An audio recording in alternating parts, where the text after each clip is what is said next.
All right, what about now? Can you hear me on the audio now?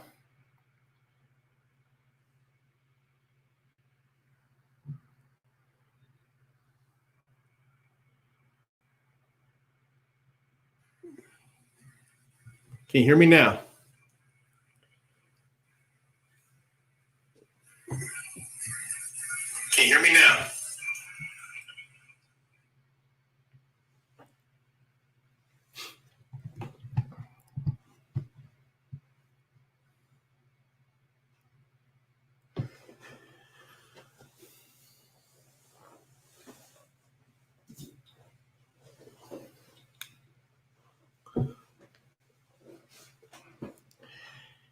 All right, can somebody let me know if my audio is coming in good?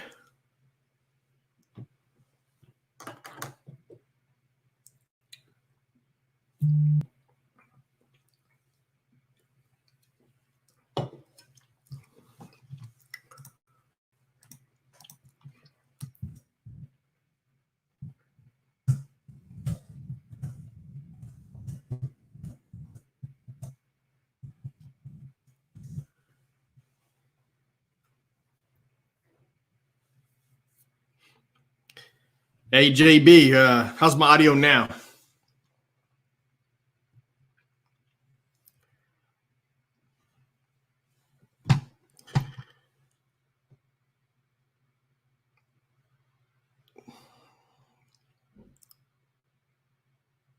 Loud and clear. Great. I don't understand why your comments are not showing up. It's very weird. But it always happens to me. All right. Thank you for showing up here this Monday at got a late start here. I had some technical difficulties. I got on the call, this live stream, and I'm using StreamYard, which is a great program, I think. And for some reason, I could see my screen, but I couldn't. Nobody could hear my audio. And thanks to JB, I would have sat here and talked for the next 30 minutes, and I would have had no audio. But I appreciate you, JB, for helping me out there. All right, let's get started on my presentation. This will only be about 15, 20 minutes, all right? I'm going to do this, like I said, every day, starting at 10 a.m. Central. 10 a.m. Central. That's Chicago time, if you don't know what that time that is for you civilians. All right, let's go to the oil price. Look at the oil price now. It's up 11.8% today as of 10:16 this morning, Central time. I told you that it's going to go up. It's not going down. It's going to go back up because the powers to be, you know, those psychos, they want it higher. And they will do anything they can to get it a little bit higher. Any questions on that? So we're good on that. Oil prices will be going up. Iraq can't handle these low prices. They can't complete projects. They can't start projects. They can't increase the value of their currency. They can't do anything. They're stuck in the water. But thank goodness that it's $32.93 a barrel right now. And let me get my little pen because I like my ink pen here. I got to use it. Sorry. But I like my pen. I like to use it. So I keep forgetting that I have it. And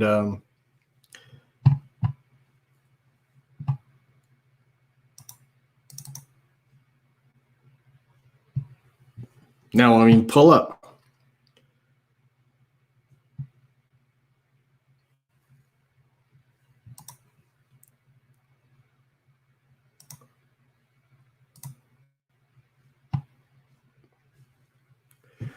All right, forget it. Now my computer's doing some weird things. Look at my mouse. I don't have any control of my mouse. Oh, man. See, they don't like me talking. They really don't. They don't like me saying anything. But hey, let's continue this the best I can.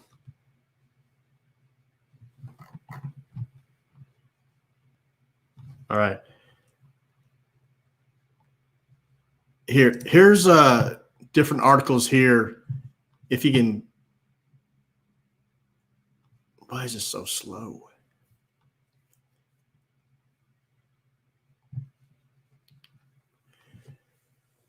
This is not good.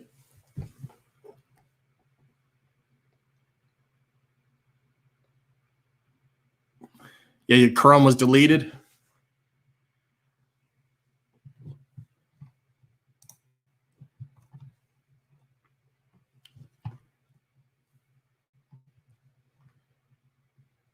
Okay. Revolution is in the air in Iran and Iraq.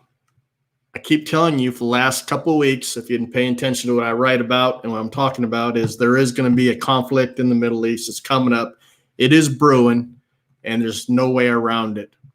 The coronavirus is not the only airborne problem troubling governments in the Middle East. For the rulers of Iran and Iraq, revolution is in the air. There's going to come a clash. They can't stop it. You know, oil prices are down. People have to tighten their belts up. Government programs don't get started. Government programs don't even get finished. They have so many projects over there that they're just abandoned. They just walk off the jobs. Let's see. Right here, the ruling dictatorship is displaying all of the signs of regime in terminal decline, terrified of a popular uprising. See, these are good articles here. This is a good article.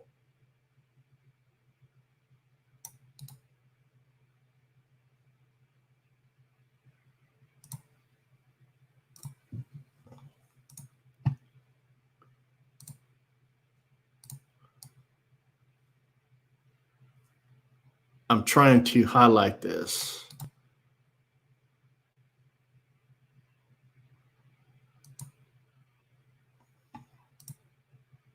It's not working.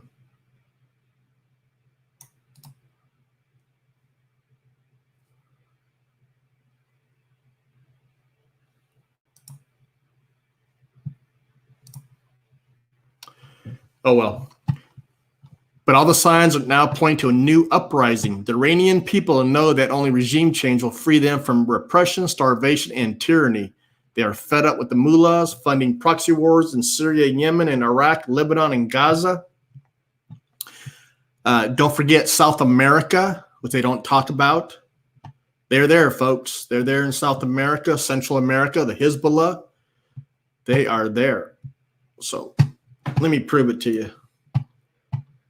They're right in our backyard, but nobody wants to talk about it.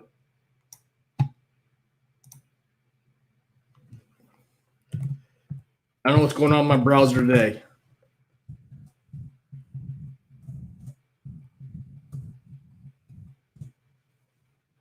Something going on with my browser today. My computer is just not.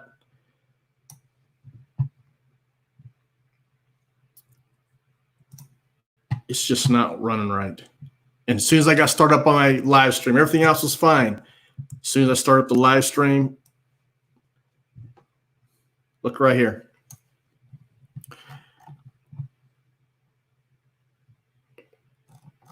This is a subcommittee, bunch of right here. See this right here? Right there. Hezbollah in Latin America, implications for the U.S. homeland. Do you see that? They're here, folks, but nobody wants to talk about it. Right there.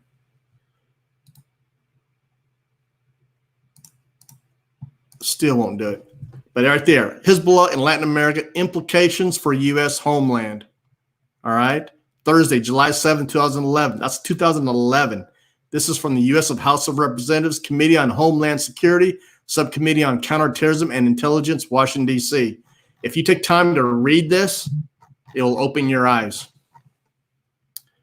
It will open your eyes. So I could care less about the Iranian government. They are the enemy of the United States, and don't you forget it. All All right. And if you want to link to that, let me know. All right, let's continue on. In neighboring Iraq, a similar insurrection is being planned. Hey, if you have any questions while you're watching, there's several people here. If you have any questions, you're probably asking, what is Hezbollah doing in South America and Latin America? Well, think about it. Use some common sense. What do you think they're there for? They're not there for a picnic. They're there to subvert the United States of America in their own backyard. With a little bit of, on the side, drug dealing, arms dealing, helping out the cartels. See, they don't like me talking about all that. But that's what's happening. All right, let's go back to the oil prices. Has it gone up since we've been talking? Link, please. Oh, you want the link on the Hezbollah in South America? The Iranian terrorists? Look at that. Since I've been talking, now it's up 12.4%. Look at that.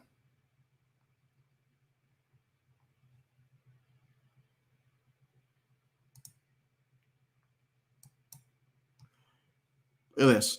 Got my pin up. Look at that. It's up 12.4% since I've just been talking. They must be listening to me. They must be.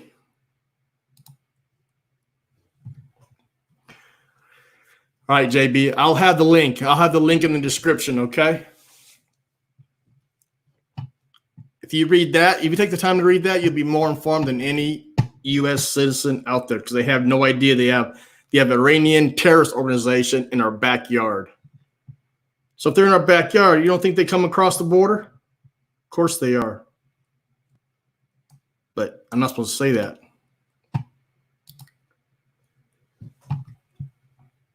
They're gang stalking you, it seems. They're gang stalking you, it seems. Yeah. They don't like it when I talk.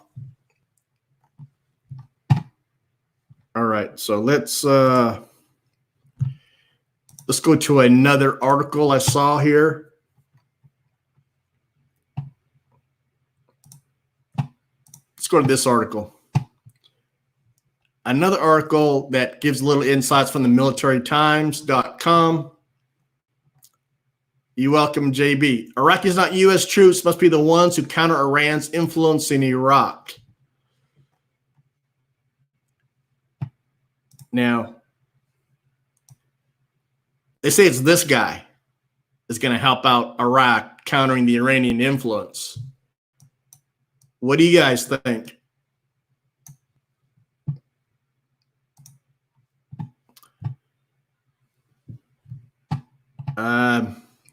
My opinion is I don't think he can do it.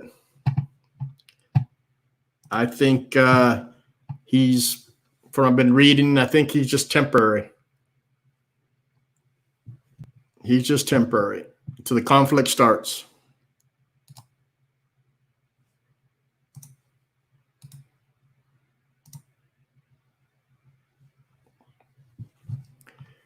All right, let's go into this article here. A few thousand U.S. troops remain in Iraq today, despite being hamstrung by both the coronavirus pandemic and the force protection measures that followed January's flare-up in tensions with Iran. These troops are a liability, not an asset.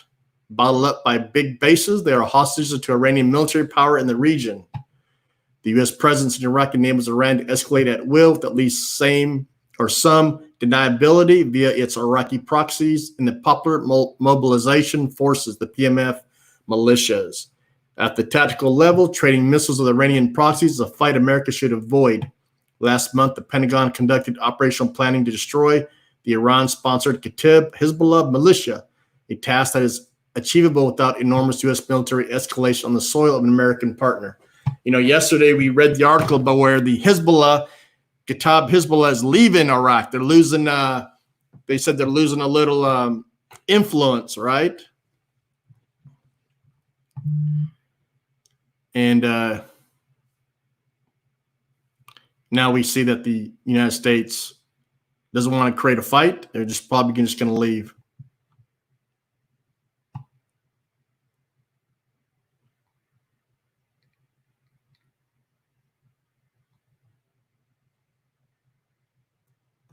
So this is not good.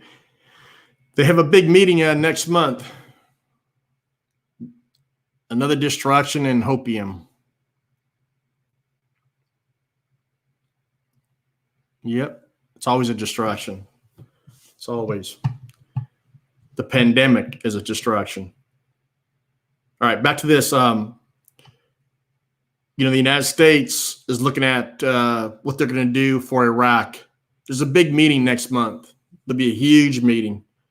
Very important people will be there, and they're going to decide the fate of Iraq. And I believe if this oil price does not reach $50 by the time that meeting starts, we're going to have a problem. We will have a problem.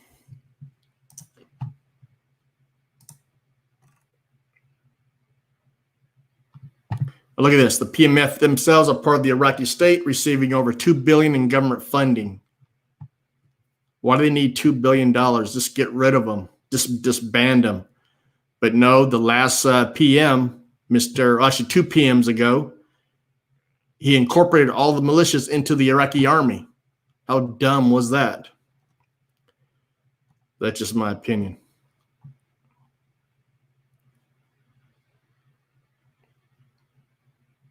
And right here, if Iranian dominance of Iraq is to be overcome, it must be at the hands of the Iraqis.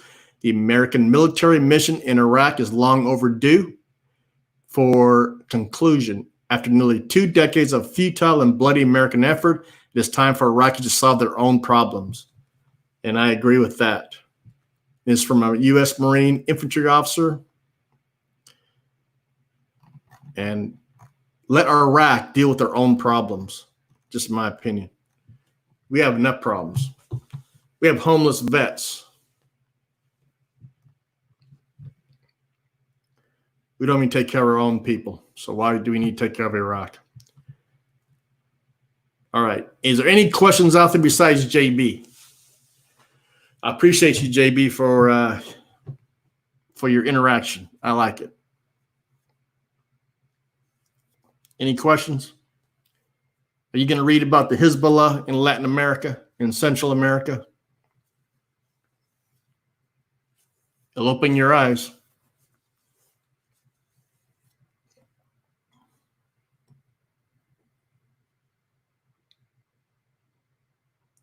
Any questions?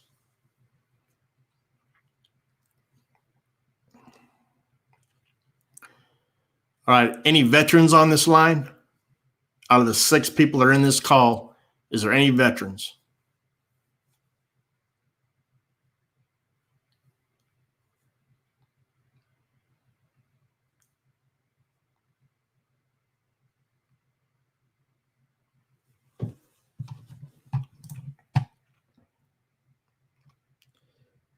Is there any veterans? BB, you're a veteran?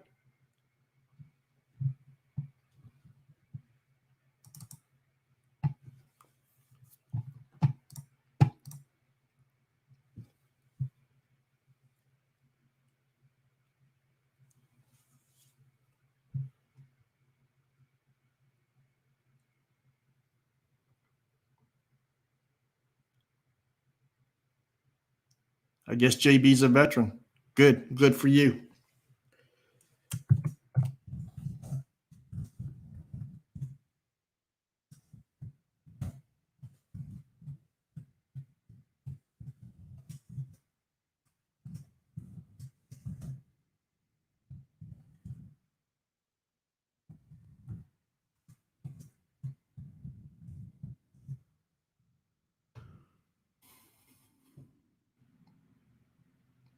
Oh, the Denarian. I'm sorry. Is a veteran also. Great. Well, I appreciate everybody. So am I, and hope you're all doing well.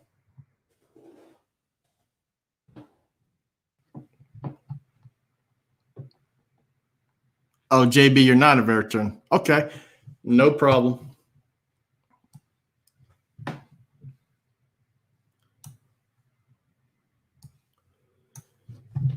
All right, any other questions before I end this call? And I want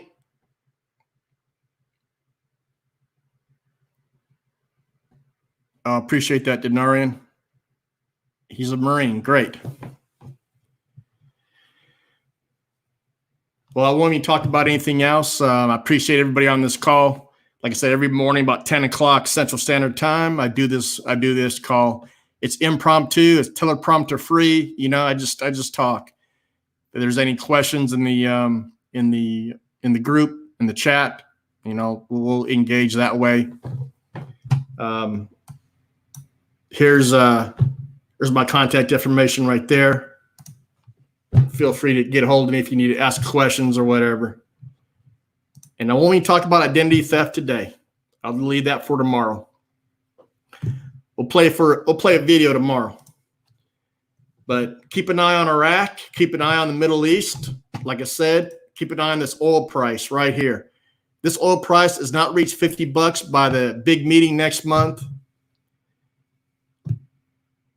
And if the big meeting next month, the United States and Iraq and other players, they're going to discuss Iraq. They're going to discuss what they're going to do about Iraq. So, and the U.S. forces. But what's going to happen? That's the big meeting. So nothing's going to happen until that meeting is what I'm saying. And that oil price right there, it's got to go up to $50, at least 50, in my opinion. And everything I say, it's my opinion, all right? I'm just speculating. But more often than not, I'm pretty much in the right ballpark. But thank you all for showing up. The Denarian, I appreciate you. And JB.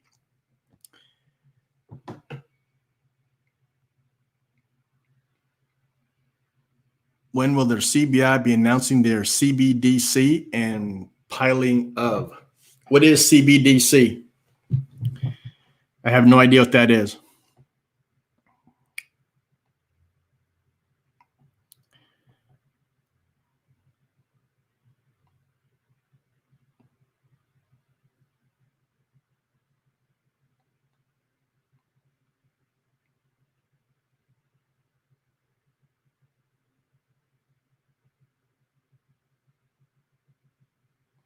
Oh, you're talking about the blockchain that they're talking about a few weeks back? Is that what you're talking about? The central bank going to the blockchain?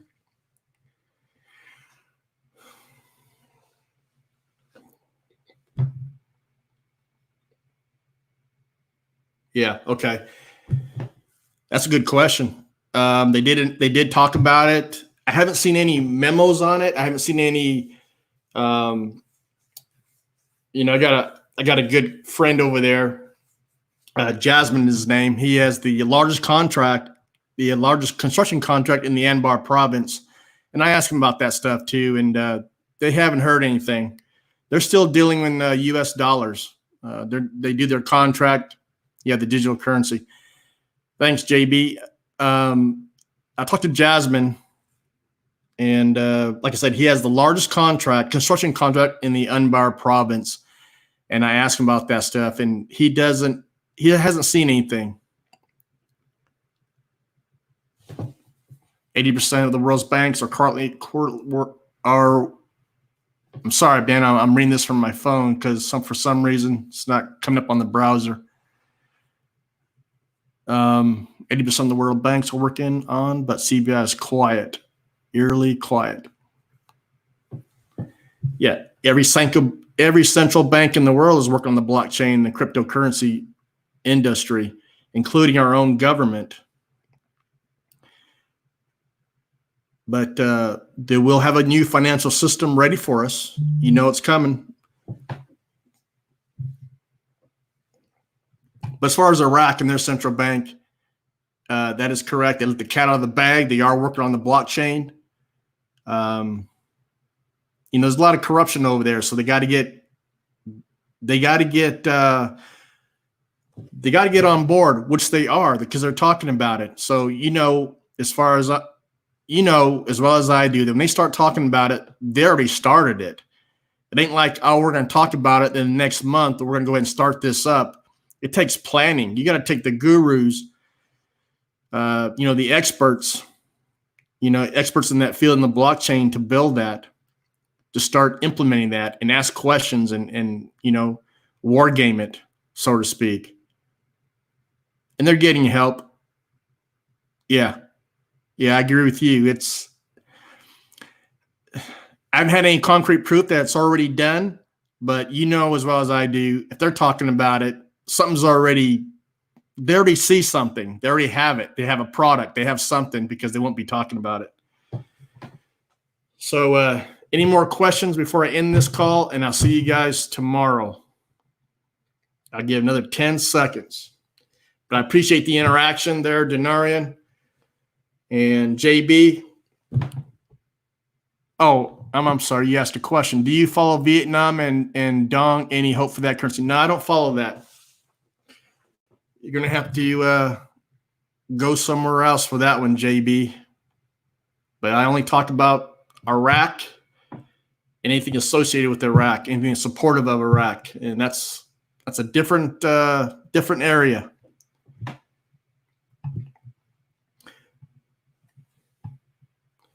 All right. Thank you very much for showing up. Maybe I'll see you guys tomorrow, 10 a.m. Central. I'll be back.